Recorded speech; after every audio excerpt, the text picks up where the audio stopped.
ونبارك عواشركم، نبارك عواشركم، الله يكمل عليكم بخير.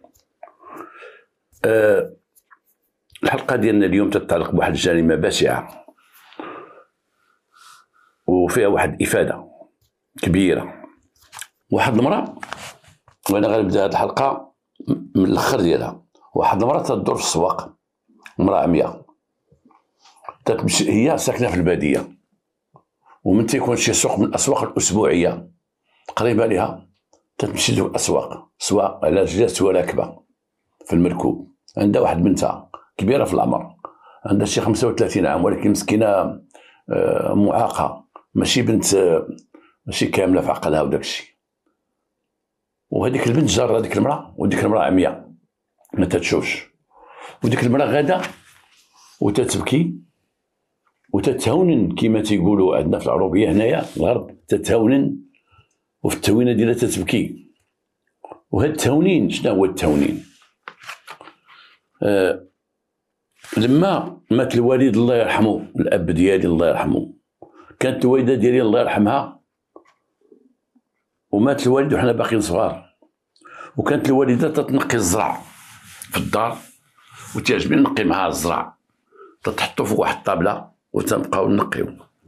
وكانت الوالدة تتبقى تغني، ماشي تتغني، تتهونن، تتقول ولما خليتيني، ولما خليتي ولادك وكنتي تدخل عليا وكنت تنشوفك وتقول لي وتقول لي، تبقى تقول في هذا الهضره تنشوفها تتبكي. كيما ديما تنقول لها امي ماك تتبكي، علاش بقيت تذكري با كل ساعه، تذكري با بقيت تغني، تقول لي اسكت خليني، علاش تذكري كل ساعه تبقاي تغني وكذا تغنى، انه خاطر تكون بوحدها تغسل الماعن تبقى ديرها وكذا، تقول لها مالك امي سكتينا. تهونين، تسمى التهونين. هما اللي تنشوفوا بعض الناس هنا في الغرب تيديروا تيجيو وهما مختصين في داكشي، في البكاء، اختصاصين في البكاء، اي تيجيو وتيبقاو بحال دوك الشعراء ديال اي تي سي، تيبقاو ثلاثه الناس تيبقاو يقولوا الشعر ديالهم ديال البربر. هادو الناس تيبقاو يهضروا وتيبقاو يجبدوا الناس جالسين والعيالات جالسين، تيبقى يجبدوا داك التاريخ القريب ديالهم، تيهضروا على والديهم على جدودهم. مثلا تيقول لها بابا سيدي بابا سيدي بابا سيدي، وفين مشيتي يا امي، انتي وخليتيني يا امي، وراني مصوته ومضروبه يا امي، وراني كذا. تيبقاو يعاودوا بحال هادشي، تيبقاو دوك الناس يبكيو. تفرج فيهم شحال من مرة البكاوات. وهاد البكاء عندو ثقافته، ماشي عندنا بزاف.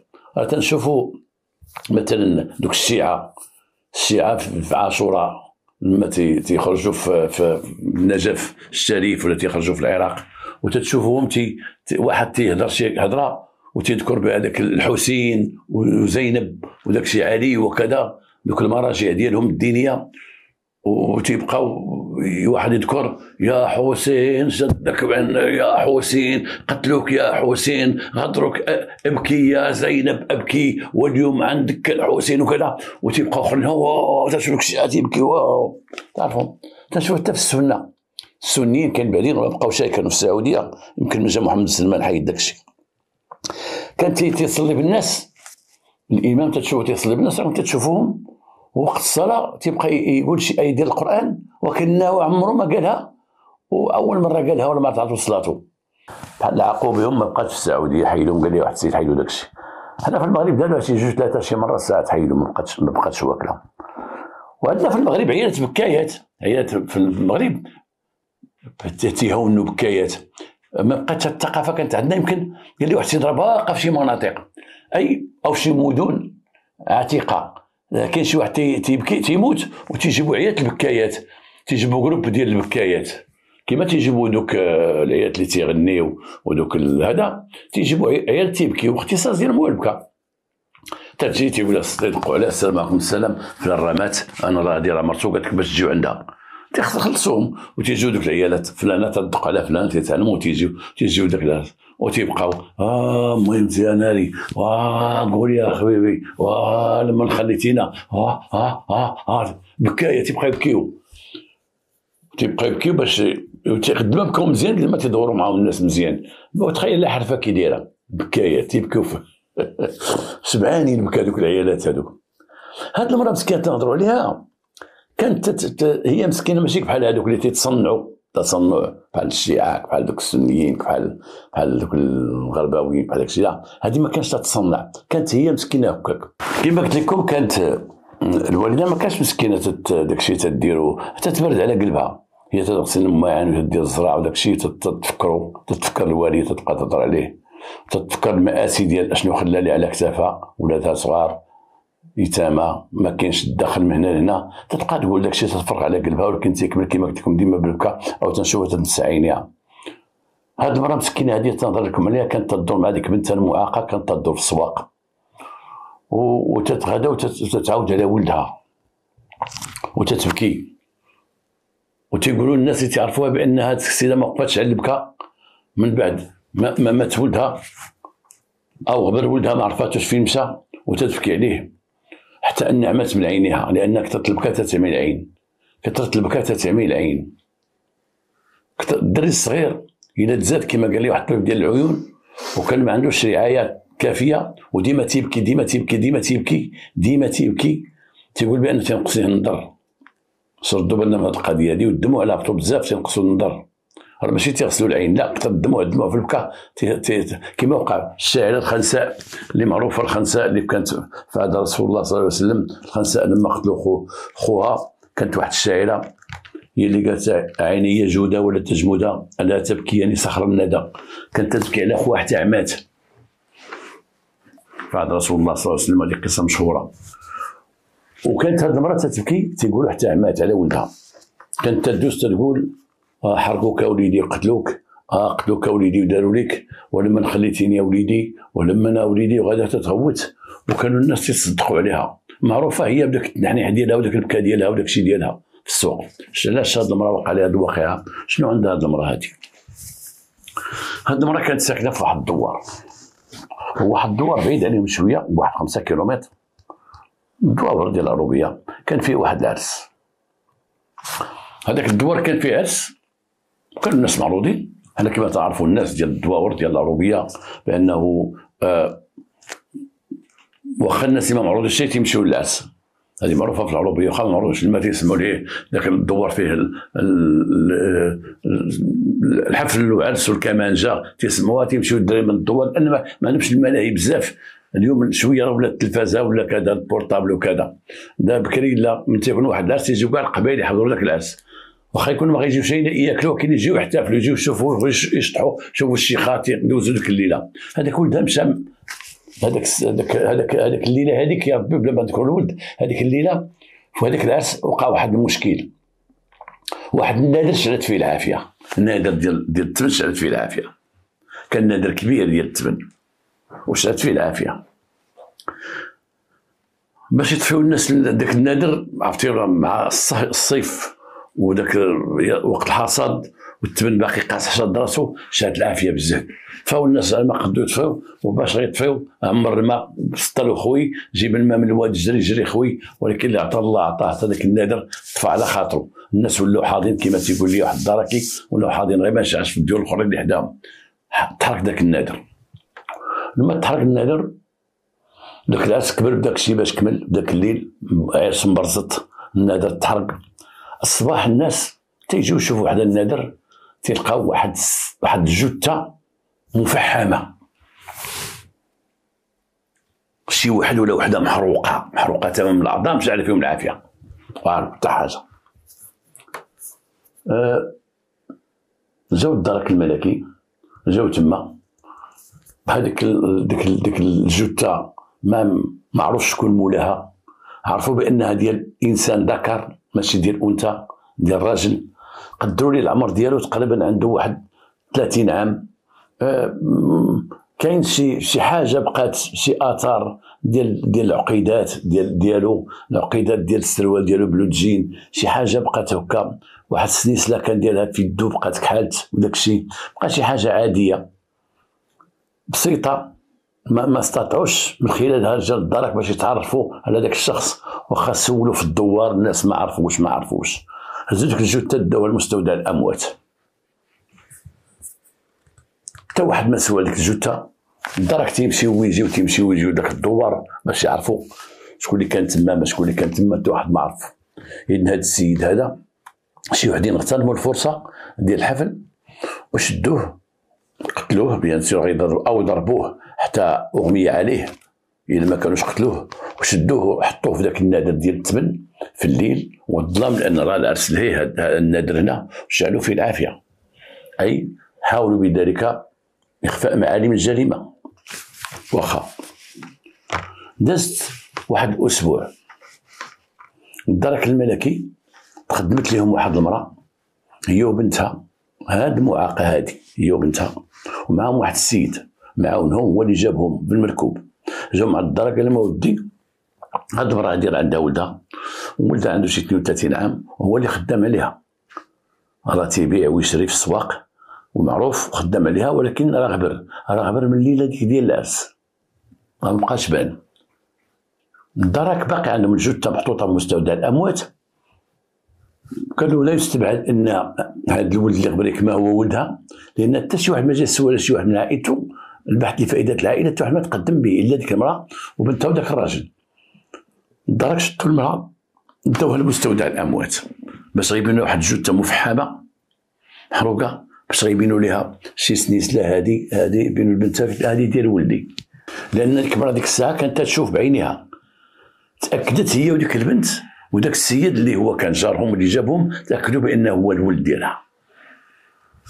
اذا الولد ديالها حرقوا. شكون اللي حرقوا هذيك الجثه؟ متاكدوا بانها راه ولد ديك المراه وهذاك الولد هذاك ولد ديك المراه. باش نضل بقاو تيبحثوا واش ولد ديك المراه كان في العرس ديك الليله. بعد الشهود تيقول لي شفناه في العرس، داخل القيطون، شفنا في العرس لانه هذاك السيد اللي عنده العرس حتى هو بيع شرعي في السواق، تيعرفوا ان عرض عليه. المراه مسكينه ما فراسهاش بان ولدها راه معروض العرس وداك الشيء وهذا ان الدوار بعيد عليها، حتى تقول مشى ما عرف فين مشى، ولكن تاكد بانه كان في العرس. اكدوا لهم كان في العرس، كان جالس، كان جالس مع فلان وتعشى مع فلان وهضر مع فلان، جابوا دوك الناس بحثوا معاهم اللي كانوا في ديك الليله اتصلوا به يهضروا معاه، ولكن شكون اللي ضربوا شكون اللي قتلوا حتى حاجه ما شافوها الناس في العرس. وقت العرس وجناب العرس ما شافوش شي مدابزه، ما شافوش شي وحدين تيضربوا ضربيه ما تضرب. نعم كانوا بعض الناس تيشربوا هنا وهنا مخبين حتى تعرفوا العرس ديال العروبيه، قريعه لتحت قريعه من هنا بير من هنا كذا، ولكن ما شافوش هو تيشرب مع شي حد معزول او كذا، ما شافوه جاي. اذا اللي قتلوا بقى ما معروفش. هذيك المراه ولدها هو المعين ديالها، ولدها هو اللي معاونها، ولدها هو اللي تيعطيها، ولدها هو اللي مقابلها ما عندها حد. هذيك المراه هزات ديك الضربه ديال ولدها مات، هزات ديك الضربه وبقات تقول للناس، تقول لبنتها قدام الناس الله اعلم ماشي خوك هذاك، لا ماشي خوك، ولدي راه عاد غيجي، الناس اكدوا لها ولدي راه هذاك ولدك، راه صافي داك العلامات اللي مشاو الناس اخرين شافوا ديك الجثه راه ولدك، وراه كان في العرس وكذا وكذا وكذا وكذا. راه كذبوا عليك. المراه ولا تقول لا ماشي ولدي، لا ولدي انا عاد غيجي، ولدي غدا. بحال تصدمات وقعت واحد السيده راجلها تنعرفوا انا كان وقع سكته قلبيه ومات،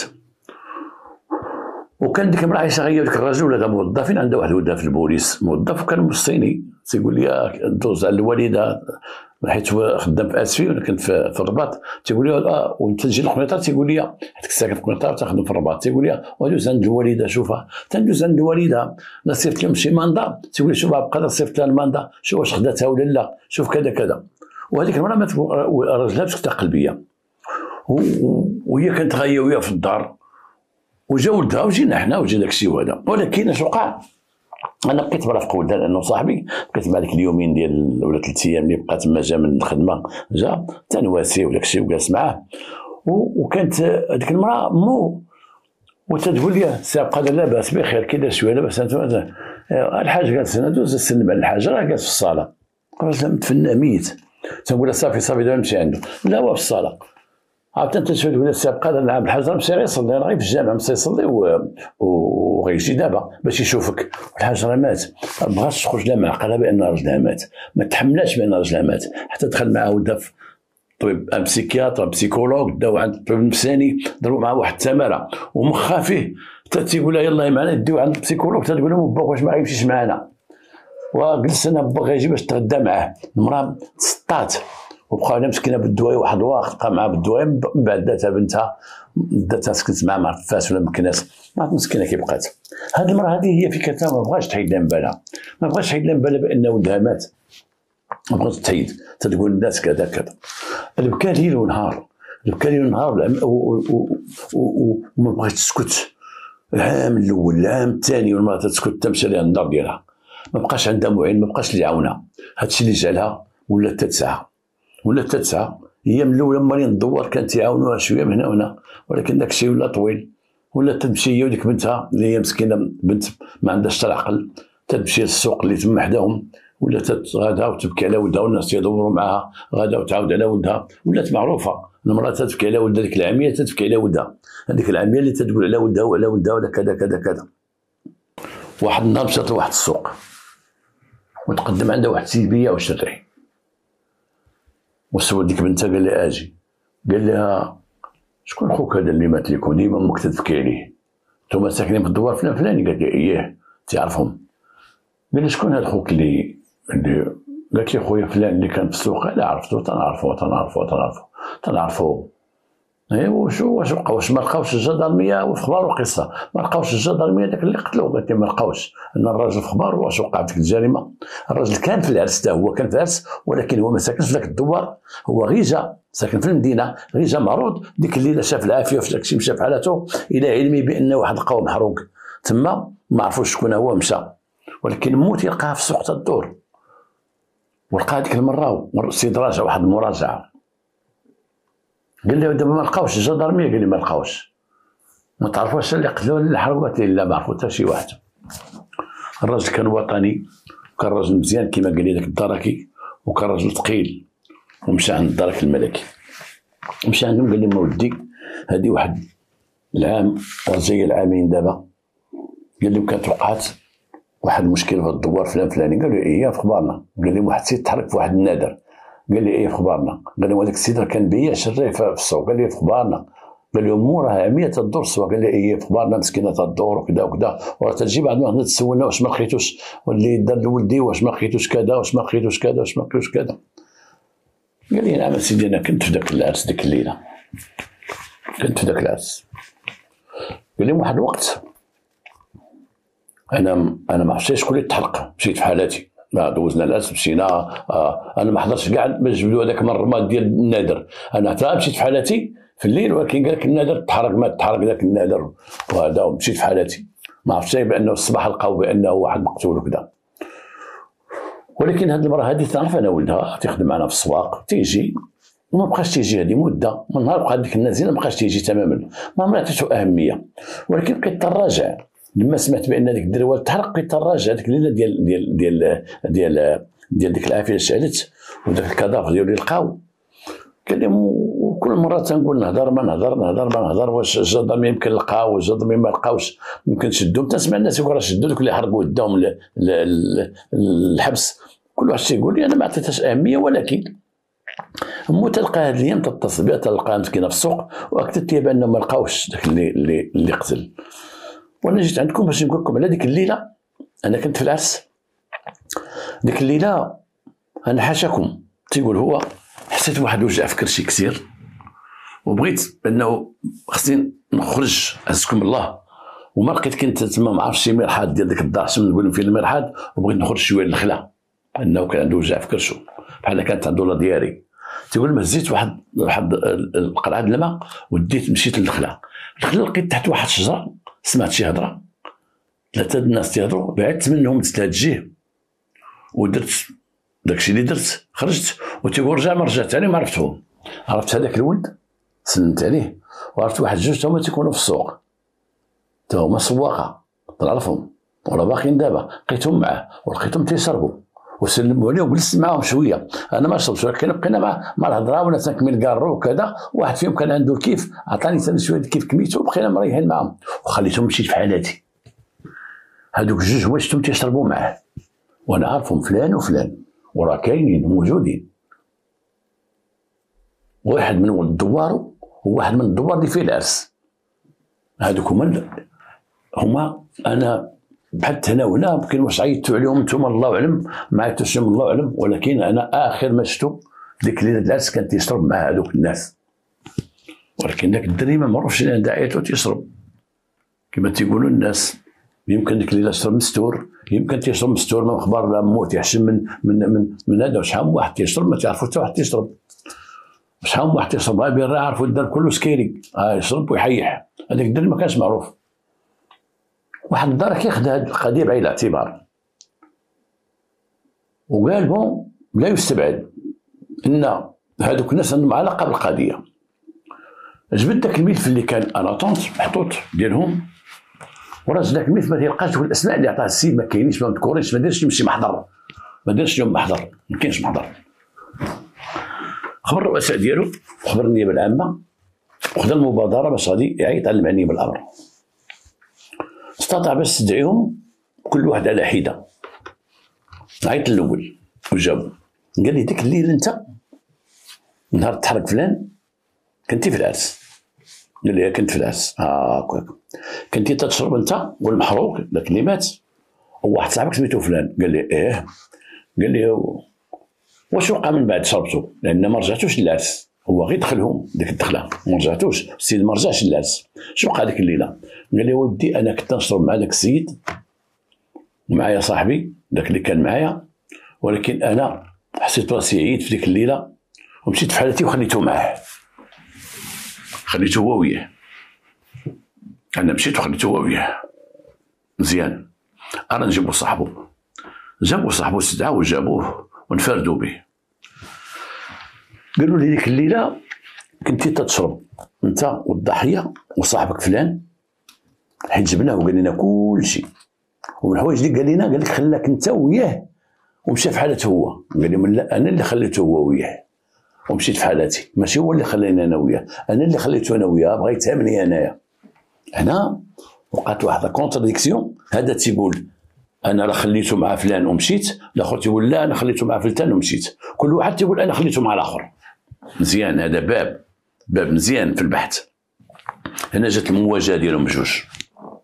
في المواجهه تيقول انت اللي خليتك، تيقول لا خليتك، انت اللي خليتك، لا دخل انت اللي خليتك معاه. واحد تيقول في واحد الوقت انا شوف انا نقول لكم شنو كاين، انا نقول لكم كل شيء. شتي حنا شربنا ديك الليله وهذا تناقش مع هذاك على شي فلوس بعضياتهم في السوق، هذاك اش دار؟ هز قرعه وجا من اللور، وهو يضربوا بقرعه هرس عليه، صلاه على النبي، ضربوا الاخر طاح، بقى تما طيح، خليناه ومشينا صافي. ما هزيتوش وديتو النادر باش يحرقتوه، قال لي لا ما هزيناش خليناه تما. هذاك اللي تيقول ضرب، اللي تيقول بانه هو اللي ضرب، صافي الاخر تهمو تما كبير بانه هو اللي ضرب، قال لهم اسمع سيدي ما كاين حتى شي حاجه من هذا الشيء، هذاك السيد شرب معانا وقال لنا انا غنجيب الشراب، في الاخر ما شرب قال غيمشي في حاله، قلنا له لا شربتي معانا خصك تخلص. وثاني هو اللي كان تيكب لينا، هاك هو اللي كان تيكب حسب المحضر حسب المسطره، هو اللي كان تيكب لينا، في الاخر بغا يمشي بحاله. تدينا معنا عطينا دور معنا عطينا فلوسنا، وانت شربتي تشبعتي وغادي سالت تقول لنا انا دابا غنمشي عند قراب نجيب الشراب ونجيب ديك الهضره ديالهم نجيب الشراب. قال له تشد مع هذا وتشدينا، هذا ضربه بقرعه طاح. واش وقع؟ تعميق البحث معاهم كل واحد اش تيقول، في الاخر ما شدوا غير الطريق ديال الاعتراف. بعد ما قلت له دابزو جوج صفارات تيبان مسروق، جوج صفارات دابزو تتبان الحاجه اللي مسروقه. في الاخر اعترفوا بانه واحد ضربوا بالقرعه فعلا راسو، ولما شافوه وشافوا الدم بزاف قالوا مات ما مات، بجوج طاحت عليهم الفكره باش يديوه للنادر ويحرقوه. وهذاك الشيء اللي داروا من بعد عامين او اكثر من عامين والبحث جاري، حتى خرج داك المواطن الانسان، داك المواطن اللي ديما تنهضر عليه، داك اللي تيسميوه دوك السلاك تيقول لي البلاغه شكام هكذا شكموا به. لا، الرجل الصادق هو اللي تيوصل الخبر ديال واحد الجريمه للامن، الرجل المواطن هو اللي تيخبر الامن تيقول كاين وكاين وكاين وكاين وكاين وكاين. الرجل الصادق هو اللي تيقول واحد المجرم دار واحد الفعل يقول فلان هو اللي دارها. علاش درنا دابا الدوله دارت او المديريه العامه للامن الوطني دارت هذا المشروع ديال التبليغ، راه ورات الناس كيفاش يبلغوا على الجريمه وكيفاش يبلغوا على المجرمين. الطريقه اللي داروا دابا جديده، راه شرحتها لكم واحد النهار. استطاع ذاك الراجل باش نقولوا هو في الجدارميه ما طلعوا والو، لا وقعت تفويت الجدرميه. ما هذيك الفكره ديال كانوا تيشرب مع وحدين، ما حتى واحد ما قالها، انه كانوا معزولين في ديك الليله وجالسين في الخلا تيشربوا. شافهم داك السيد اللي مشى باش يقضي غرضه حتى لقاهم، واعترفوا بما أسيب إليهم وتحكموا بالإعدام. في وقت الإعدام كانوا ديك الساعة تحكموا بالإعدام، ما تعدموش بيان سور، ولكن تحكموا بالإعدام بجوج، أن من واحد فيهم ضربوا أو ربما بجوج ضربوا، لأن ميمكنش واحد ضربوا غيعاون الآخر، بجوج تعاموا عليه، واحد شدو الآخر عطاه، الآخر بغاو تيقلبوا يجبدوا لي فلوس من جيبو، طلق مني ما طلق مني بوف عطاو. يمكن الراجل مسكين غاداخ، يمكن غادخل في إغماء، هما زربوا به، داروا مع الظلمة وحطوه في النادر، شعلوا العافية وسلتوا. البحث كان واعر عند الدرك الملكي، العروبيه والليل والعافيه شاعله، وبنادم ما تعرفش النهار الاول، وشي كان شي ما كانش، والعروبيه ولا الدوار، واحد شي ما تيبغي يهضر مع شي واحد تولي سيدي ما خصني صداع، وانا شفت فلان كنبعدوا مني كذا كذا كذا كذا، شفت ما شفت هذه ما هذه. تاكدوا الدرك الملكي لما وصل بهم البحث حتى عرفوا شكون اللي باع لهم الشراب، وجاوبوا داك اللي باع الشراب تولى دوك الجوج جاو شراو عندي قدا وقدا ديال الشراب. ما تقولش جا معهم الثالث، إن الثالث ما تلقاو به حتى كانوا في العرس عاد قالوا واش الشرب معنا يلاه نمشيو ليه. ربما فعلا انه ما بغاش يخلص الشراب اللي شرب. شي حد تيقول، قال لي واحد السيد قال لي لا راه هو كان تيكب ليهم وكان تيعطي راسو اكثر، وقعت مناقشه بيناتهم، قال لك على الشراب، على تيقول لهم انت ما مخلص والو تشرب اكثر منا وخدام تقول بنا في الكيسان وكذا، ديك الطحاره من هذا الخاوي ديال السكيريه. ولكن النتيجه كانت هي انهم هما اللي حرقوه وداو في ذاك الليل ديال العرس وكل شيء ملاهي مع العرس. في ذاك الوقت اللي كان غير لامبات، دوك لامبات ديال الغاز، دوك لامبات ديال البوطه، هذاك الشيء اللي كاين، ما داخل شيء داك العرس الضوء بحال دابا دخل الدواوير ودخل القرى. كان ديك الساعه لامبات، لان الوقت كان لا، وباقي الان لامبات خدامين ديال الغاز، وباقي الان لامبات خدامين ديال البيطان، باقي الان خدامين. ماشي كاع نقولوا كاع القرى اليوم راهم في الضوء وكذا وكذا. عدد كبير من القرى اليوم ما عندهمش الضوء، عدد كبير ما عندهمش الماء، عندهم الماء ديال البيار والماء ديال الواد، وهذا حنا تعرفوا هذا الشيء، هذا عيبنا ما نخبيوش شيء. ولكن حنا استفدنا من هذا الشيء هذا، استفدنا من هذه الجريمه هذه. شتو استفدنا؟ وهو واحد القضيه نقولها لكم. انا تنهضر هنا مع الدرك ومع البوليس، راك تشوفوا البوليس في اوروبا وفي امريكا، تتكون واحد الجريمه وقعت وتكون البحث تستمر سنوات وسنوات، وبالاخر تيبان شكون مول القضيه. اليوم في المغرب لما عندنا لادين، لما عندنا مصلحه الجريمه، لما عندنا المختبرات العلميه التابعه للمدير العام الوطني بالدرك الملكي، لما عندنا ولينا معتمدين على الصناعه الذكيه والابحاث الذكيه اللي بغينا نقولوا.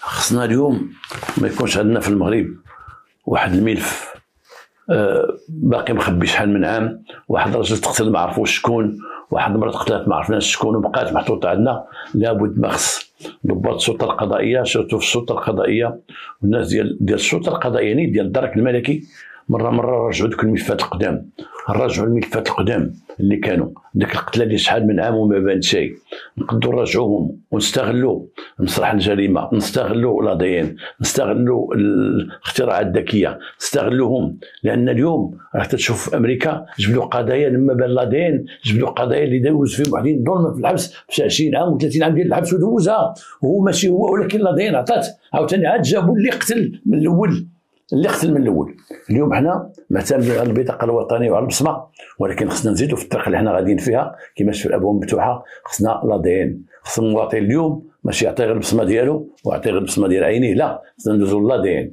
اي كل مواطن خصو يكون عنده لادين ديالو يكون عنده، باش يسهل يعني نتعرفوا عليه حي ونتعرفوا على ميت ونتعرفوا على القاتل وعلى المقتول وعلى المجرم كما بغى يكون. والسلامه.